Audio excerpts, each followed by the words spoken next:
자, 오늘 말씀의 제목은 교인들이 싸움을 하는 방법이라는 제목입니다. 우리가 인격적인 관계 속에서 갈등이 없을 수 없습니다. 부부 간에도 갈등이 있고 친구 간에도 갈등이 있어요. 그리고 교회 성도들 간에도 갈등이 있습니다. 오늘 1절 말씀처럼 누가 너희 중에 누가 다른 이와 더불어 다툼이 있는데 라고 말하는 것처럼 교회 안에도 다툼이 있는 것을 말씀하고 있습니다.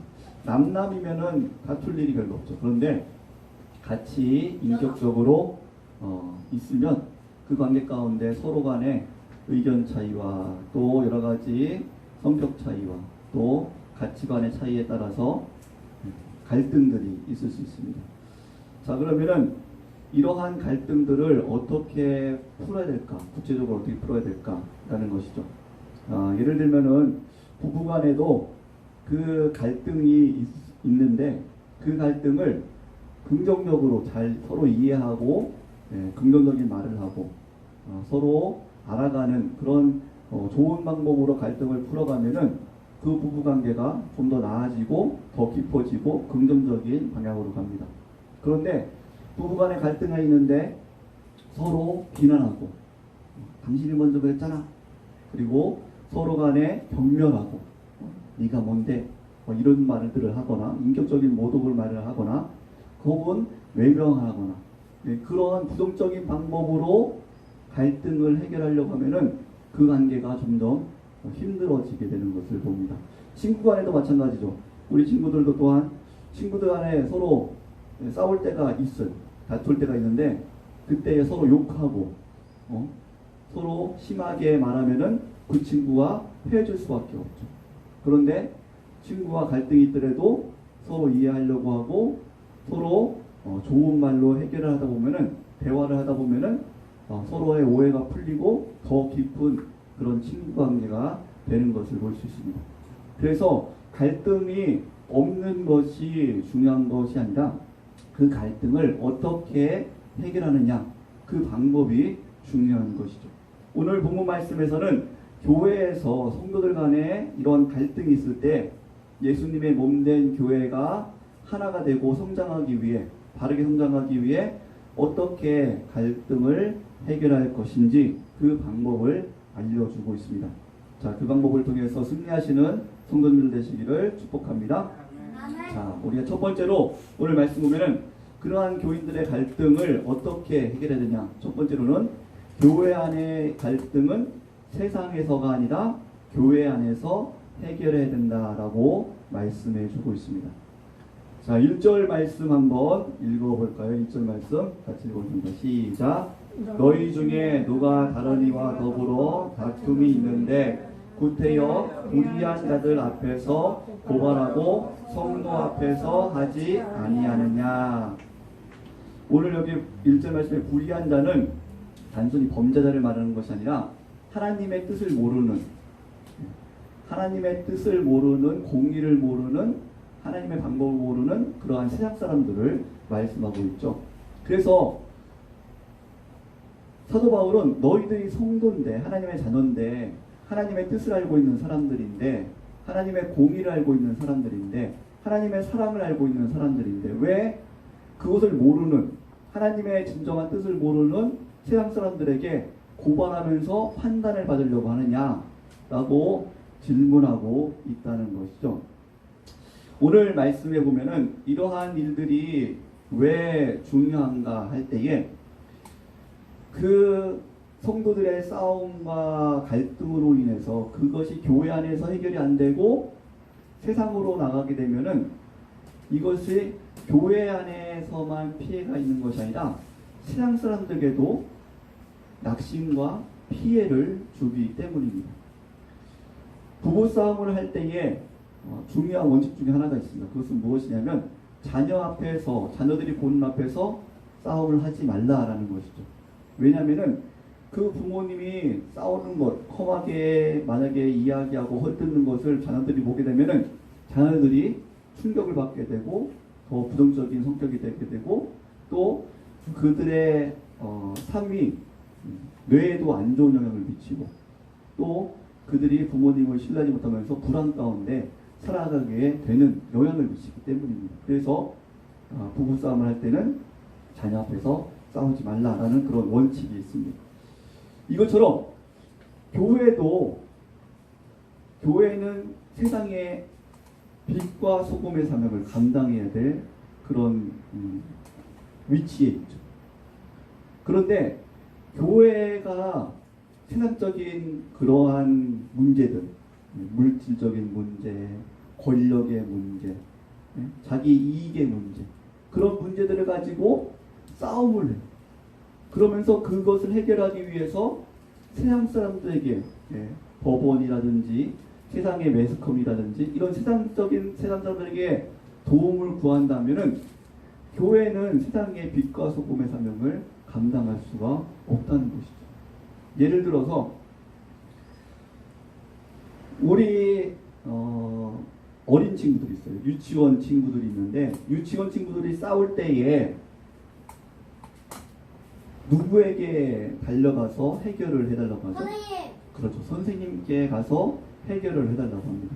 왜냐하면 선생님은 그것을 해결할 수 있는 지혜와 그런 권위가 있기 때문이죠. 힘이 있기 때문에. 그래서 선생님이 잘 지혜롭게 올바르게 판단해줘서 누가 잘못했는지 잘했는지 이런 시시비비를 가려주죠. 그런데 유치원 선생님들이 싸워요. 선생님들이 싸우면서 만약에 유치원 선생님이 가가지고 야! 저 선생님하고 싸우는데 네가 한번 누가 잘못했는지 한번 알아봐라. 얘기해줘. 네가 판단해줘. 하면 그 유치원 선생님이 판단할 수 있어요? 없어요? 없어요. 없죠. 그러다가 너 뭐야 또? 없어요. 그리고 오히려 그 아이는 오히려 이것을 엄마한테 얘기하죠. 엄마, 유치원 선생님들이 막 싸웠어. 근데 나한테 해결해달라고 그래. 그러면은 그 유치원 선생님들은 엄마에게도 학부모들에게도 비난을 받고 놀림거리가 될 거예요. 내가 이처럼 교회는 이 세상의 빛과 소금의 사명을 감당해야 돼요. 그래서 우리 교회의 위치가 어떤 위치냐? 2절과 3절에 말씀을 주고 있어요. 제가 한번 읽어보겠습니다. 성도가 세상을 판단할 것을 너희가 알지 못하느냐? 성도의 위치는 세상에 판단을 받아야 될 위치가 아니라 세상을 판단해 줄 위치예요. 세상의 옳고 그름을 판단할 그런 위치가 교회의 위치다라고 말씀하고 있습니다. 그런데 계속해서 읽어보겠습니다. 세상도 너희에게 판단을 받겠거든 지극히 작은 일 판단하기를 감당하지 못하겠느냐? 우리가 천사를 판단할 것을 너희가 알지 못하느냐? 그러하거든 하물며 세상의 일이랴. 아멘. 교회 성도들의 위치는 오늘 3절 말씀 보니까 천사들을 판단할 수 있는 위치. 우리가 얼마나 성도들이 놀라운 위치에 있는가, 놀라운 그런 권위 가운데 있는가, 하나님께서 우리에게 얼마나 놀라운 권위를 주셨는가를 우리는 잘 이해를 해야 됩니다.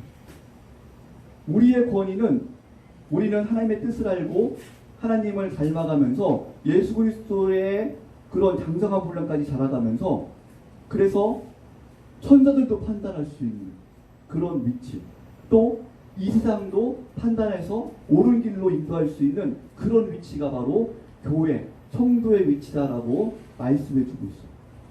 그런데 성도들이 교회 안에서 물질적인 문제 가지고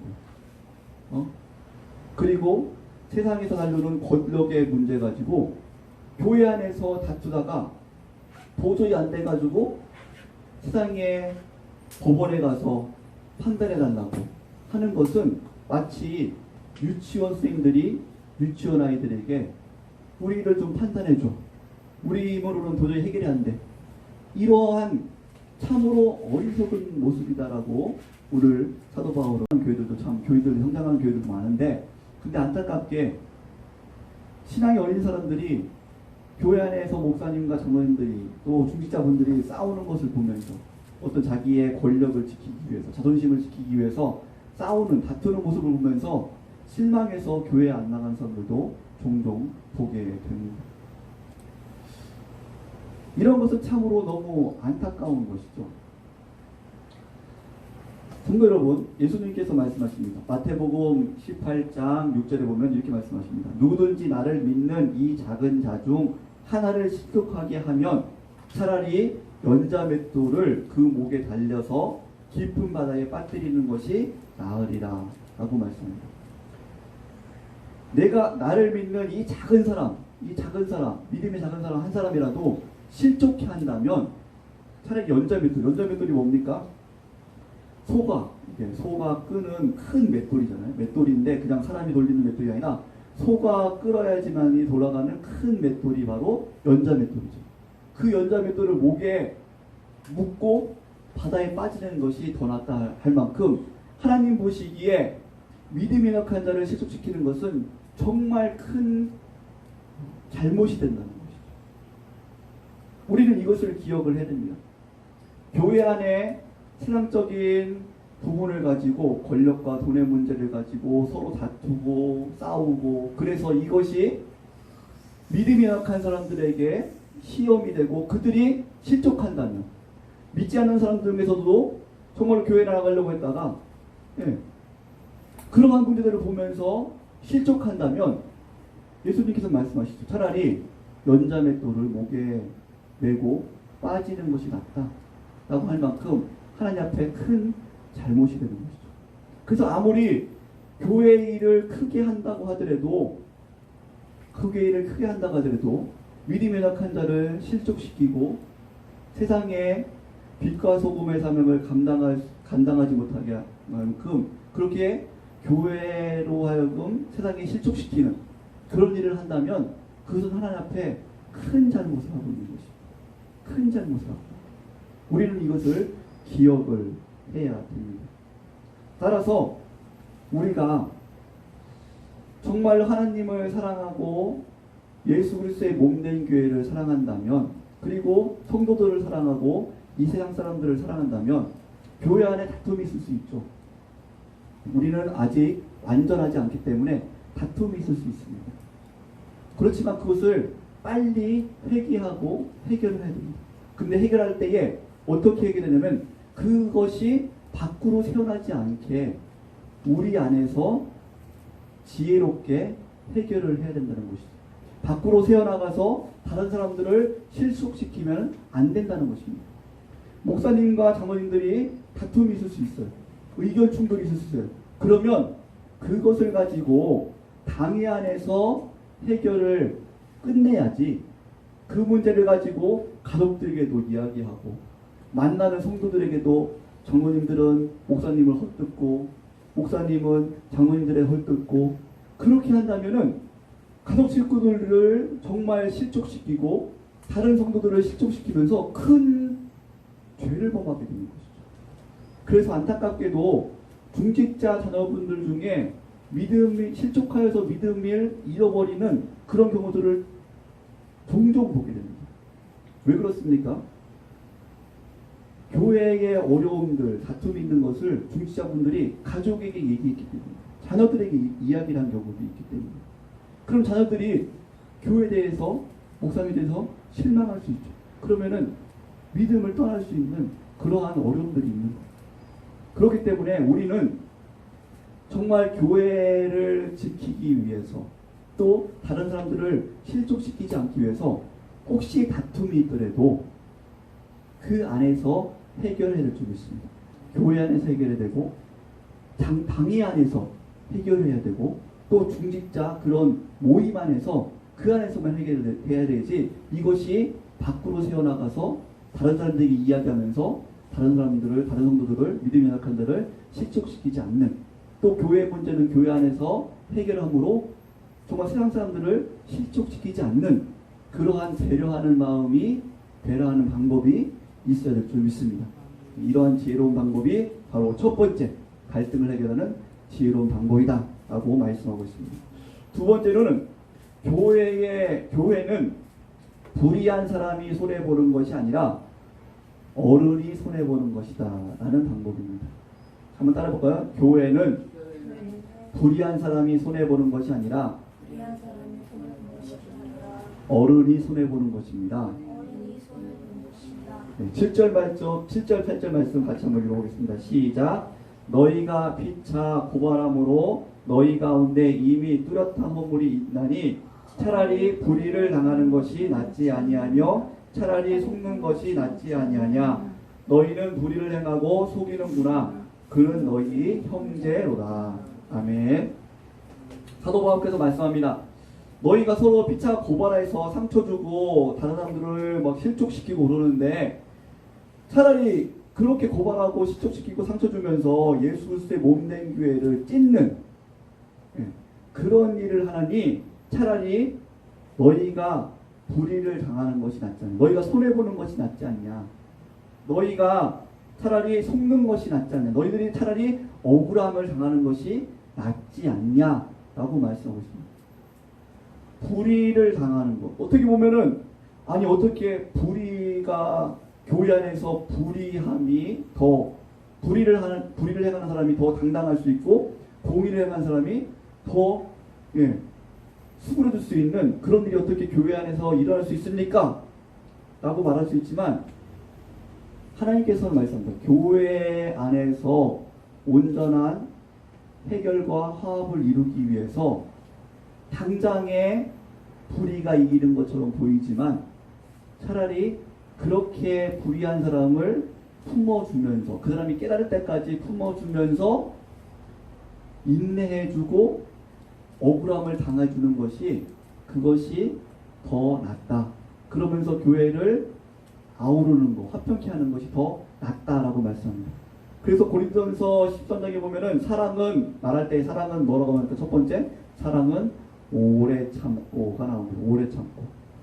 불의가 한 사람이 더 당당하게 나서도 사랑은 그 사람의 연약함을 바라보면서 안타까워하면서 오래 참아줄 수 있는 것. 그 사람이 깨달을 때까지 오래 참아줄 수 있는 것. 그것이 교회의 방법이다라고 말씀해주고 있는 것이죠.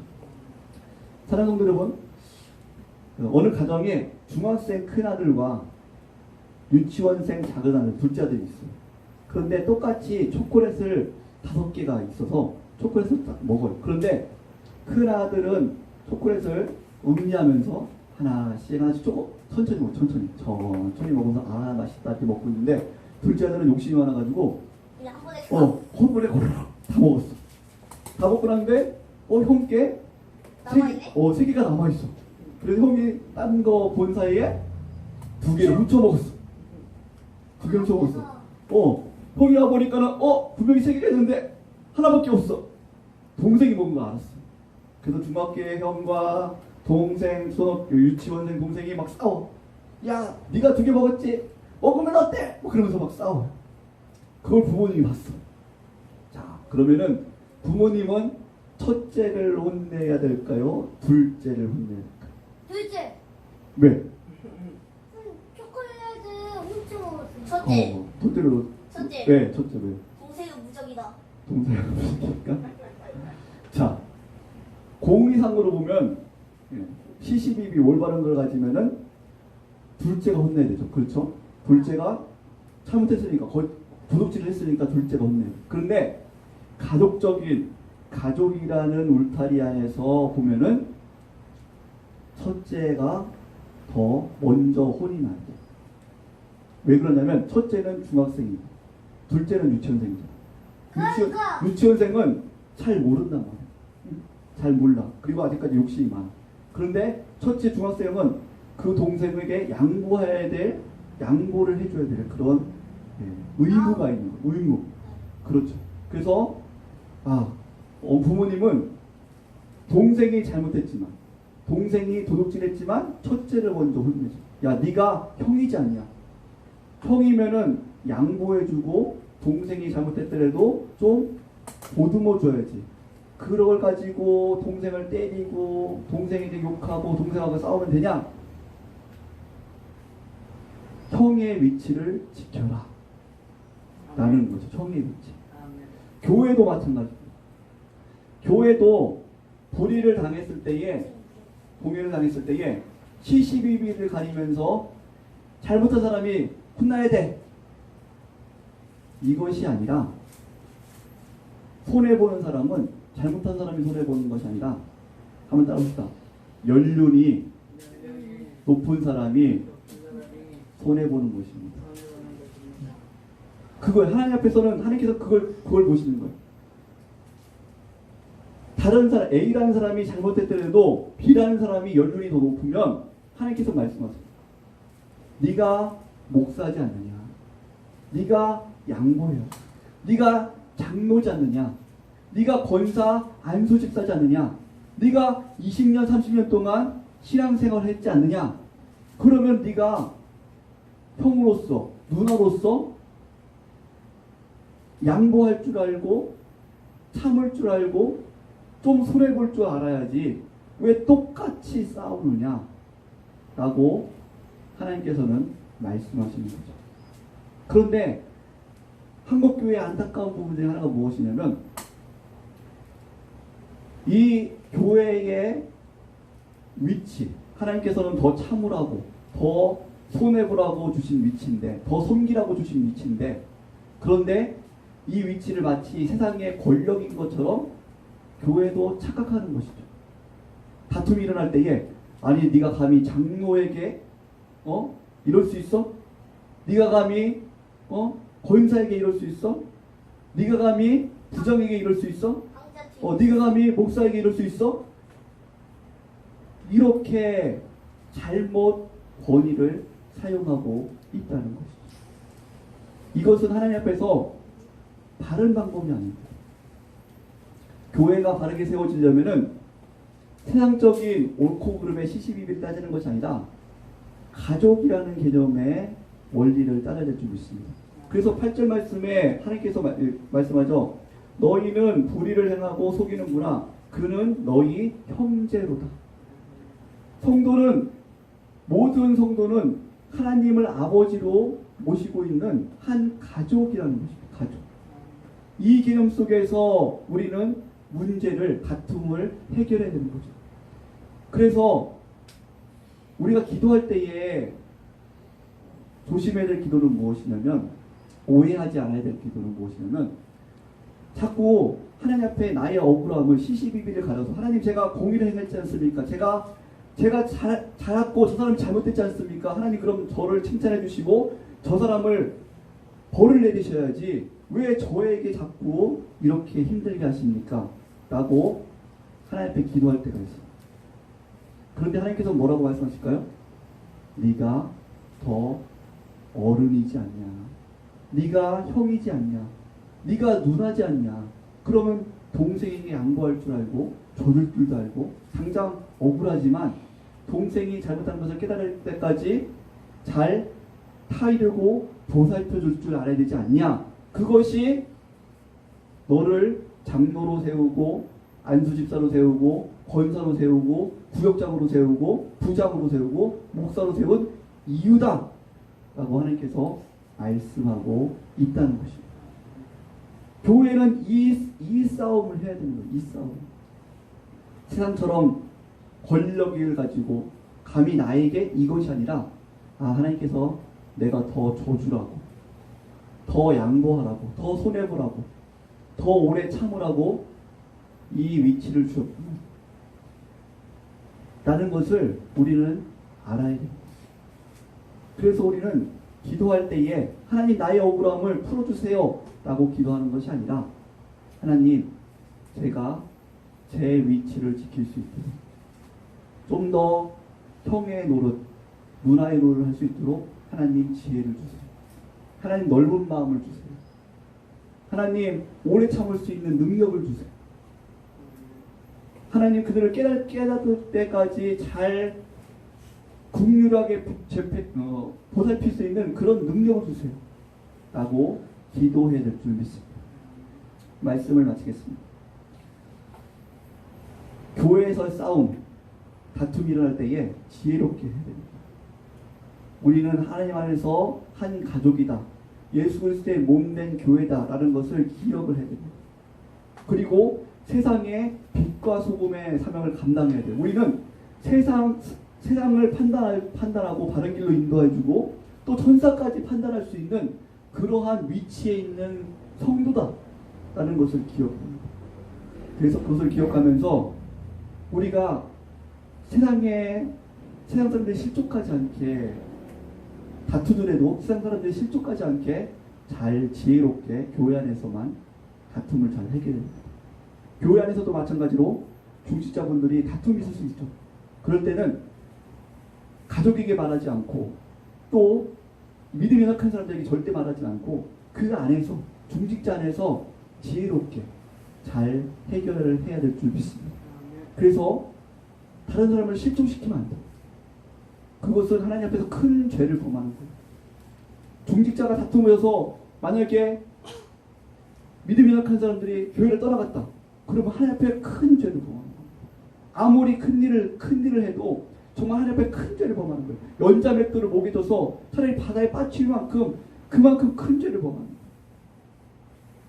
교회가 세상의 빛과 소금의 사명을 감당해야 되는데 아무리 큰 일을 하더라도 교회 안에서 물질적인 문제 가지고 범죄를 일으켜서 세상 사람들에게 실망 주고 전도의 문이 닫히게 한다. 그거는 하나님 앞에 큰 죄를 범한다.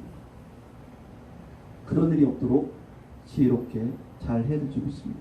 두 번째로는 시시비비를 손해보는 것이 단순히 잘못하는 것이 아니라 중요한 것은 한번 따라볼까요? 형 노릇, 누나 노릇을 바르게 해야 됩니다.